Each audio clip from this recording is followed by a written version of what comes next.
शिक्षक सेवा आयोग अध्यापन अनुमति पत्र सम्बन्धमा आधारभूत तहमा सोधिने नमुना प्रश्नोत्तरको साथमा उपस्थित भइसकेको छु। आजको श्रृङ्खलामा सेट 36बाट सुरुवात गर्दैछु। प्रश्न नम्बर 1बाट सुरुवात गरौँ। सुशासनलाई व्यापकता दिने कार्य सर्वप्रथम कसले गरेको हो? विश्व ब्याङ्क।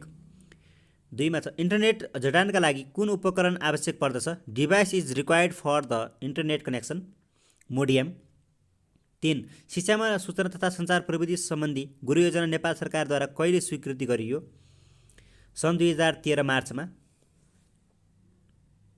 4 दिगो विकास लक्ष्य नम्बर 4 नेपाल राष्ट्रिय प्रारूप 2078 देखि 88 सन् 2087 सम्म कक्षा 3 को गणित विषयमा सक्षमताको तह कति पुर्याउने लक्ष्य लिएको छ? 28 रहेको छ खको। प्रश्न नम्बर 5 नेपाल सबैका लागि शिक्षा नेपाल राष्ट्रिय कार्ययोजना 2001 देखि 15 कुन कार्य ढाँचा सँग सम्बन्धित छ? 5 को डकार। 6 तलका मध्ये कुन वेब ब्राउजर होइन? फेसबुक। प्रश्न नम्बर 7मा छ विश्वसनीयताको सम्बन्ध कुन ठिक छ? पटकको परीक्षणमा पाइने स्थिरता। 8 प्राविधिक शिक्षा तथा व्यावसायिक तालिम परिषद अन्तर्गत सञ्चालित प्राविधिक एसएलसीको अवधि कति रहेको छ? ख 18 महिना। बागमती प्रदेशलाई साक्षर घोषणा कहिले गरियो? 2078 6 महिना 11 गते विक्रम सम्वत। 10 सिकारुहरू अरूका गुण व्यवहार र विशेषताहरूलाई आफ्नै ठानेर सोच्ने अनुभव एवं व्यवहार गर्ने प्रक्रिया के हो? तादात्म्यीकरण। 11 नेपालको संविधान 2072 को धारा 30 केसँग सम्बन्धित छ? स्वच्छ वातावरणको हक।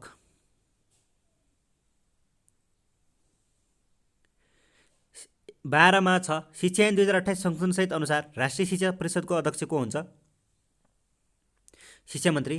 13 मा छ कार्यमूलक अनुसन्धानको प्रक्रियामा शिक्षकले सुधारका लागि के काम कहिले कसरी कहाँ गर्ने भनी तयार गरेको रूपरेखा कुन कार्य अन्तर्गत पर्दछ? योजना। 14 अनिवार्य तथा निशुल्क शिक्षा ऐन 2075 अनुसार विद्यालयमा भर्ना भई नियमित अध्ययन गर्न नसक्ने बालबालिकालाई कुन तहको शिक्षा अनौपचारिक वा खुल्ला विद्यालयबाट प्रदान गर्न सकिने व्यवस्था छ? माध्यमिक शिक्षा। 15 शिक्षकको विधा कसले स्वीकृति गर्दछ?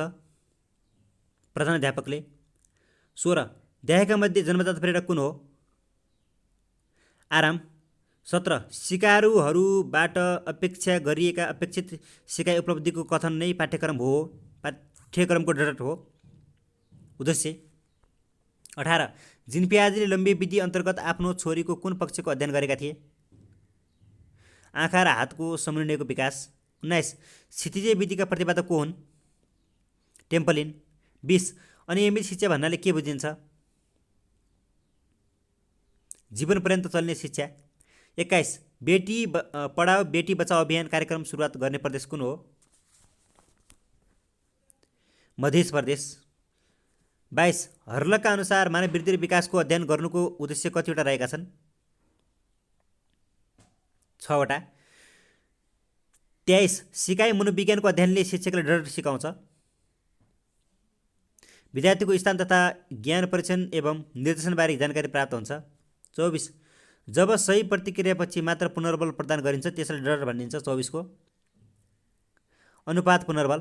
25 शास्त्रीय सम्बन्धन सिकाइमा अनुशासनको शिक्षण गराउँदा के गराउनु हुँदैन? बालकलाई अनुशासनको नियम वितरित कार्य गर्ने अवसर दिनुपर्छ। 26 मा छ हिलटावाका अनुसार पाठ्यक्रम विकासका चरण कतिवटा रहेका छन्? 7 वटा।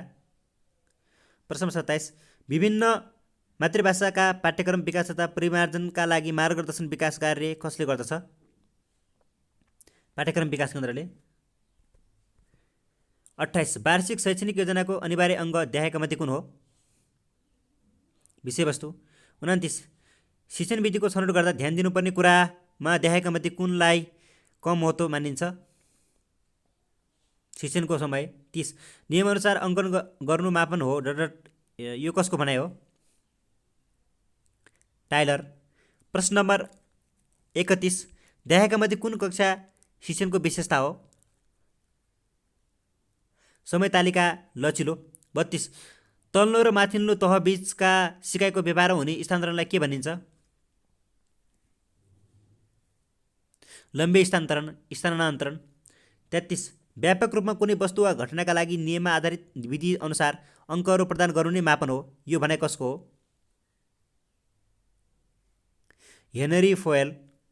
यसको यो भनाइ कसको? जेसी नुनल्ली। 33 को। 34 मा जाऊ।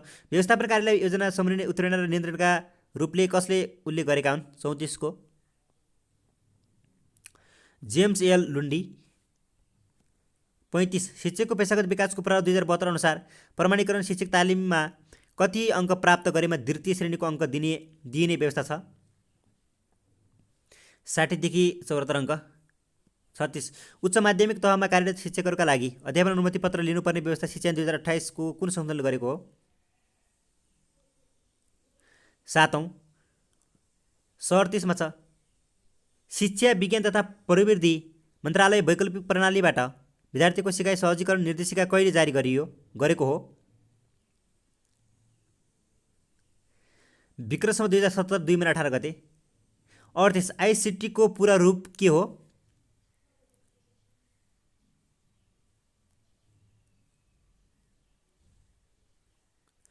Information communication technology. क को। प्रश्न 39 शिक्षक पदको खुल्ला प्रतियोगितात्मक लिखित परीक्षाको पूर्णाङ्क कति रहेको छ?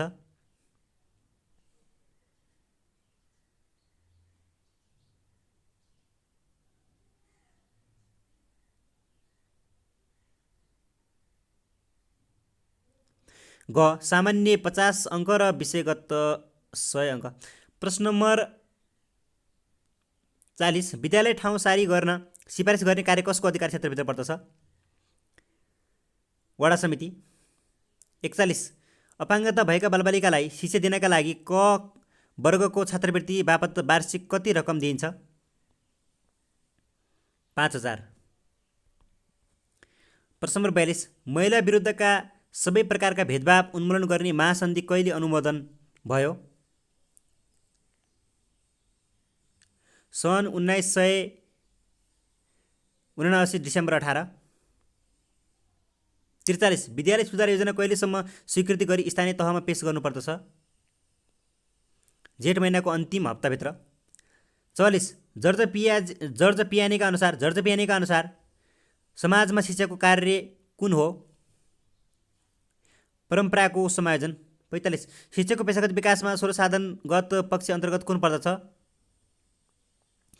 सूचना प्रविधिको उपलब्धता। 46 विद्यालय क्षेत्र विकास योजना 2016 देखि 2023 को दोस्रो उद्देश्य कुन हो? गुणस्तर। 47 mania for the stealing articles is kleptomania. 48 कहिलेको कहाँ र समयको के हुन्छ? स्थान। प्रश्न 49 7 पुरुष र 5 महिलाले कुनै कार्य 8 दिनमा गर्न सक्छन् भने 7 पुरुष र 7 महिलाले सो कार्य कति दिनमा सक्छन् होला? तथ्याङ्क अपर्याप्त छ यसको चाहिँ। प्रश्न नम्बर 50 तलका मध्ये कुन फरक छ? रेन्डर फरक छ। घको।